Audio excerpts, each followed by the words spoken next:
Hi friends, welcome to my channel. Sanjay చేసిన కుట్రని బయటపెట్టిన బాలు మెడలో తాళి తీసి సంజయ్ ముఖాన్ని విసిరి కొట్టిన మౌనిక.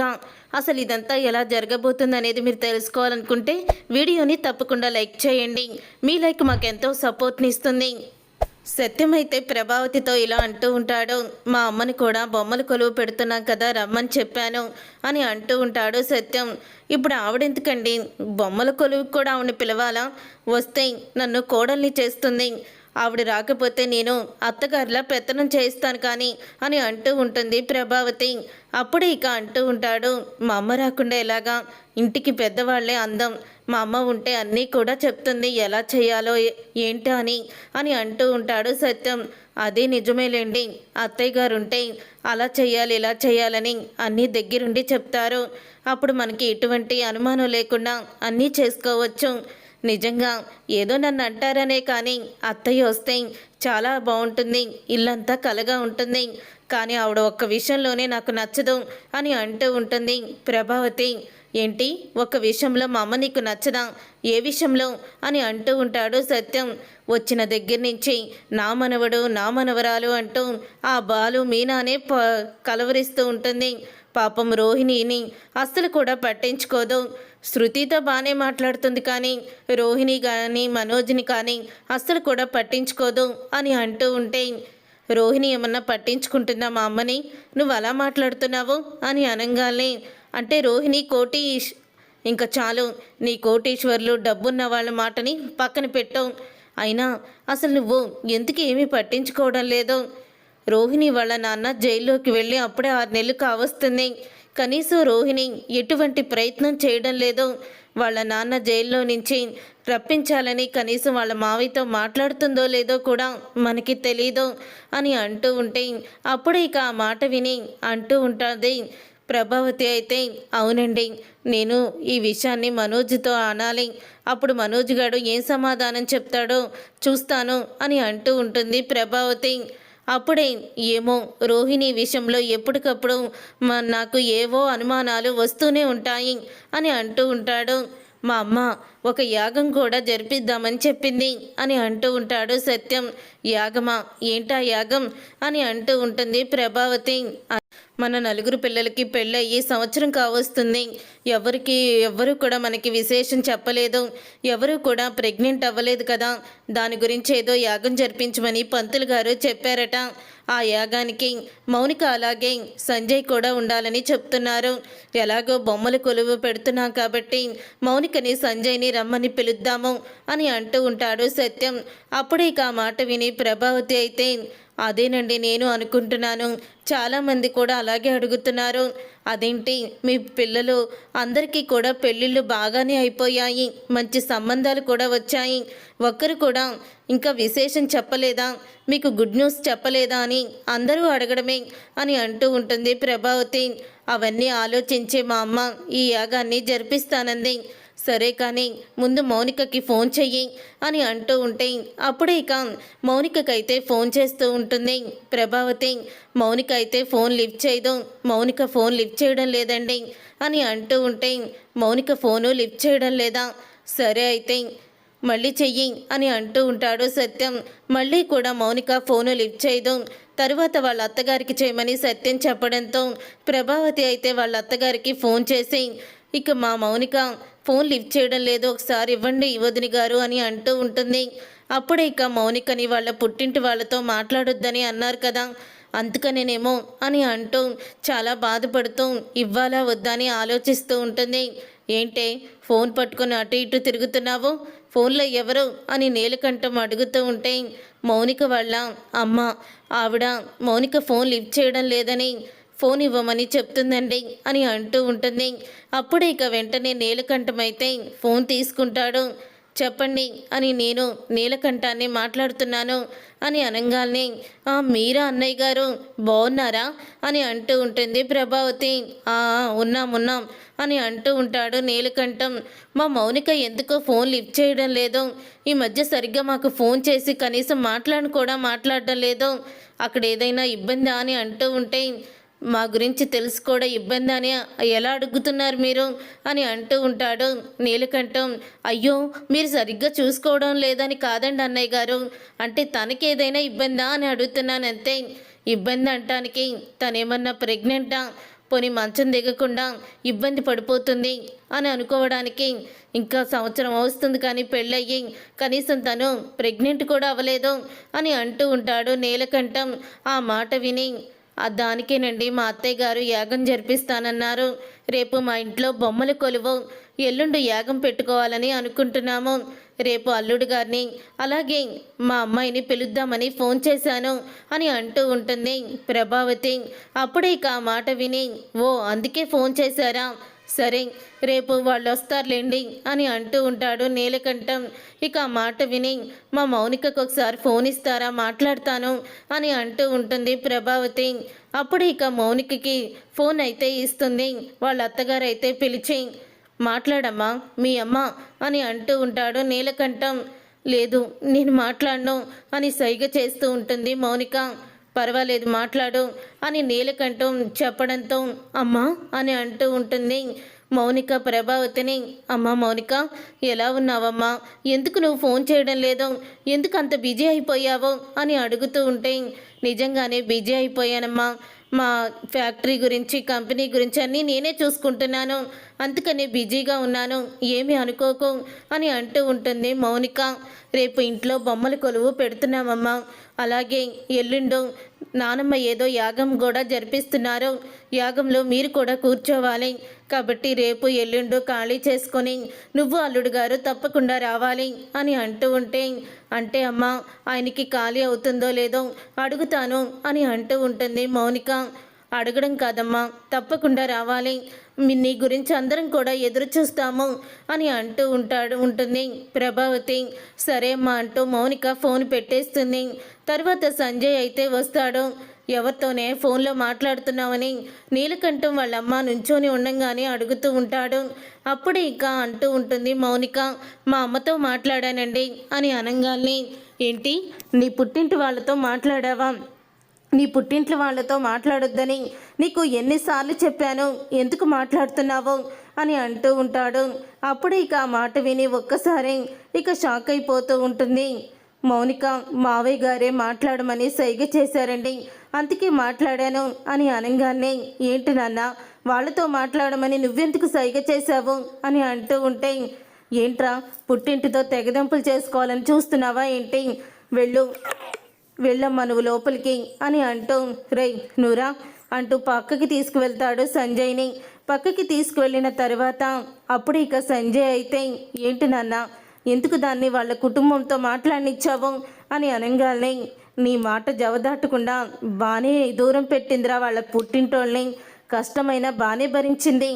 చూడు మనకి ఒక గొప్ప అవకాశం వాళ్ళే ఇచ్చారు, రేపు వాళ్ళ ఇంట్లో బొమ్మల కొలువు, అలాగే ఎల్లుండు ఏదో యాగమట, ఈ 2 రోజులు అక్కడే ఉంటారని మీ అత్తగారు ఫోన్ చేసింది, కాబట్టి నువ్వు మౌనికని తీసుకొని వెళ్ళు అని అంటూ ఉంటే, ఏంటి మౌనికని తీసుకొని నేను వాళ్ళ ఇంటికి వెళ్ళాలా, లేదు నాన్న ఆ అడుక్కు తినే వాళ్ళ ఇంటికి నేనెందుకు వెళ్తాను, అక్కడున్న 4 రోజులు నాకు పిచ్చెక్కిపోయింది, వచ్చాకే కదా నాకు ప్రశాంతంగా ఉంది అని అంటూ ఉంటాడు సంజయ్.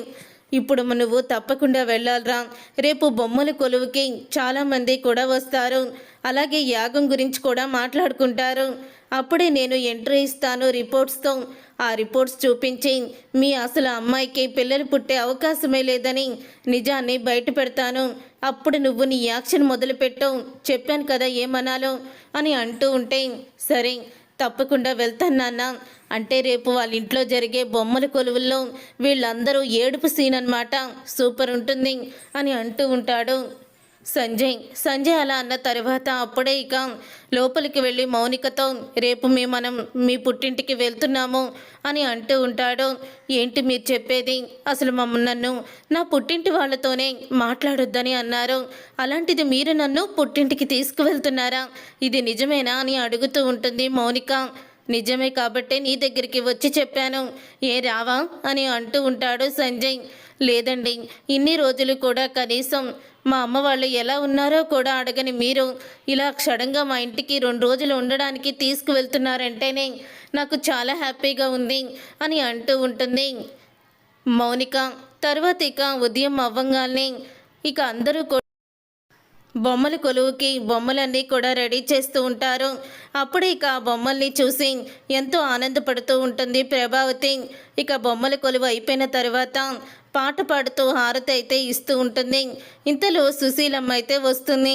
సుశీలమ్మ వచ్చి ఇక దేవుడికి దండం పెట్టుకొని ఇలా అంటూ ఉంటుంది, ఏంటి అప్పుడే మొదలు పెట్టేశారా బొమ్మల కొలువు అని అనగానే, అవునత్తయ్య అప్పుడే మొదలు పెట్టేశాం, నా పాట కూడా మిస్ అయిపోయారు మీరు అని అంటూ ఉంటుంది. ప్రభావతి అయితే సుశీలతో, ఏంటి నువ్వు పాడావా, అందరూ స్పృహలోనే బాగానే ఉన్నారే అని సుశీల చెప్తూ ఉంటుంది. ఏదో బొమ్మలు మొత్తం కూడా మనం సర్దిన తర్వాత హారతి ఇవ్వాలి కదా, అప్పుడే పాట పాడాను, అసలు పూజ తర్వాత చేద్దాం, మీరు వెళ్ళి ఫ్రెష్ అయిపోయి రండి అత్తయ్య అని అంటూ ఉంటుంది. ఏవండి మౌనిక వచ్చిద్దంటారా అని అంటూ ఉంటే, మౌనిక ఖచ్చితంగా వస్తుంది, నాకు ఆ నమ్మకం ఉంది అని అంటూ ఉంటాడు సత్యం. నాన్న మౌనికని ఇక్కడికి రమ్మన్నావా అని అడుగుతూ ఉంటే, రమ్మన్నాన్రా, రాత్రే ఫోన్ చేశాను, వస్తానని కూడా చెప్పింది అని అంటూ ఉంటాడు సత్యం.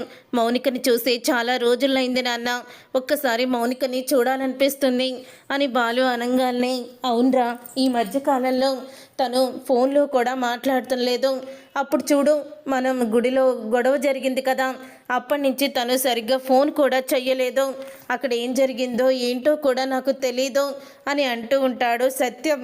అప్పుడే ఇక బాలు అయితే, ఆ రోజు అసలు ఈ పెళ్ళి వద్దని చెప్పాను, ఎవ్వరు కూడా నా మాట వినిపించుకోలేదు, ఇప్పుడు ఏం జరిగిందో చూడండి అని అంటూ ఉంటాడు బాలు. రే బాలు, ఇంట్లో ఇంత సందడిగా ఉంటే జరిగిపోయిన వాటిని తలుచుకొని ఎందుకురా బాధపడ్డాం, ముందు నువ్వు ఫ్రెష్ అప్ అయ్యిరా అని అంటూ ఉంటే, లేదు నాన్న నేను ఇప్పుడు బయటికి వెళ్ళాలి, అర్జెంట్ ట్రిప్ ఒకటి వచ్చింది అని అంటూ ఉంటాడు. అదేంట్రా, అందరూ చక్కగా బొమ్మల కొలువు దగ్గర ఉందామని అనుకున్నాం కదా, మౌనిక కూడా వస్తానని చెప్పింది, మరి అలాంటప్పుడు నువ్వెక్కడికి వెళ్తున్నావు అని అడుగుతూ ఉంటే, వచ్చేస్తానన్నా, 1 గంట సేపే ట్రిప్, వచ్చేస్తాను, మీనాతో కూడా చెప్పాను, మాకు ఈ ట్రిప్పులు ఎంత అవసరమో నీకు తెలుసు కదా నాన్న, నేను కట్టాల్సినవి చాలా ఉన్నాయి మరి అని అంటూ బాలు అయితే అక్కడి నుంచి వెళ్ళిపోతాడు.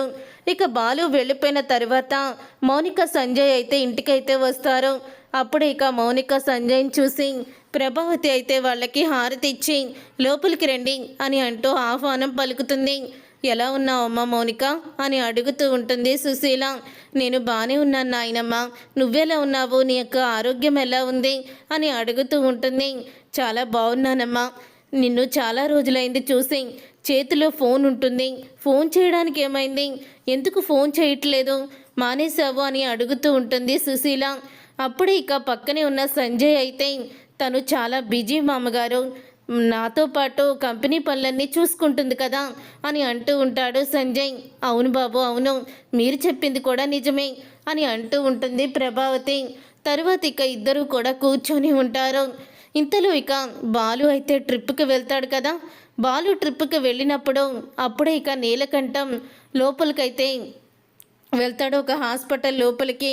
అదే హాస్పిటల్ దగ్గరికి తను ప్యాసింజర్ని డ్రాప్ చేయడానికైతే వెళ్తాడు బాలు. ఇక నీలకంఠం లోపలికి వెళ్ళిన తర్వాత నీలకంఠాన్ని చూసి, ఇదేంటి నీలకంఠం హాస్పిటల్కి వచ్చాడు, ఏదైనా ఒంట్లో బాగాలేదంట ఏంటి ఇతనికి అని అనుకుంటూ ఉండగా అప్పుడే ఇక సంజయ్ ఫోన్ చేస్తాడు నీలకంఠానికి. నాన్న ఇంకా రాలేదేంటి అని అడుగుతూ ఉంటే, వస్తాన్రా, ఫైల్ ఇస్తున్నారు ఇప్పుడే డాక్టరు అని చెప్తూ ఉంటాడు. అప్పుడే ఇక బాలు అయితే ఇక డాక్టర్తో నీలకంఠం మాట్లాడడం అంతా కూడా చూస్తాడు.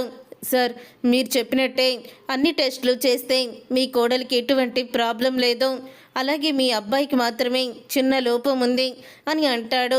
అది విని ఒక్కసారి నీలకంఠం షాక్ అవుతూ, అది మెడిసిన్ ద్వారా తగ్గిపోతుంది సార్, కాబట్టి మీ కోడలికి ఎటువంటి అసలు డౌటే పడవసరం లేదు, తనకి ఏ ప్రాబ్లం లేదు, కానీ ప్రాబ్లం ఉందని మీరు రిపోర్ట్స్లో రాయమని చెప్పారు కాబట్టి నేను రాశాను అని అంటూ ఉంటే ఆ మాట విని ఒక్కసారే షాక్ అయిపోతూ ఉంటాడు బాలు. అప్పుడే ఇక నీలకంఠం అయితే చాలా థ్యాంక్స్ అని డాక్టర్కి డబ్బులు కూడా ఇస్తాడు.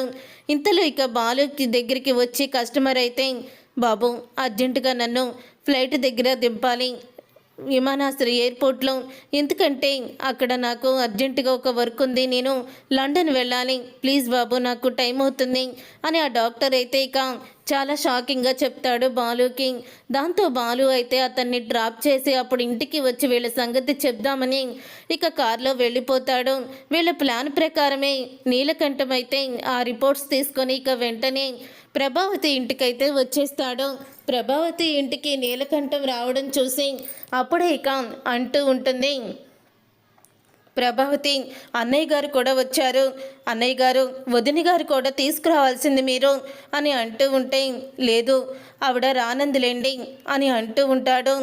ఏంటి బొమ్మల కొలువు పెట్టారా అని అనగానే, అవును ఈరోజు బొమ్మల కొలువు, రేపేమో మాకు ఈ యాగం జరిపిస్తున్నాము అని అంటూ ఉంటే, యాగం దేనికి అని అంటూ ఉంటాడు నీలకంఠం.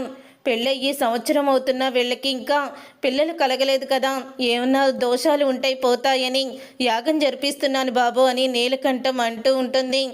లోపాలు వీళ్ళల్లో ఉంటే మీరు యాగాలు జరిపించినంత మాత్రాన ఎవ్వరు కూడా తల్లులు కాలేరు, అలాగే మీకు మునిమనవల్ని ఇవ్వలేరు అని అంటాడు నీలకంఠం.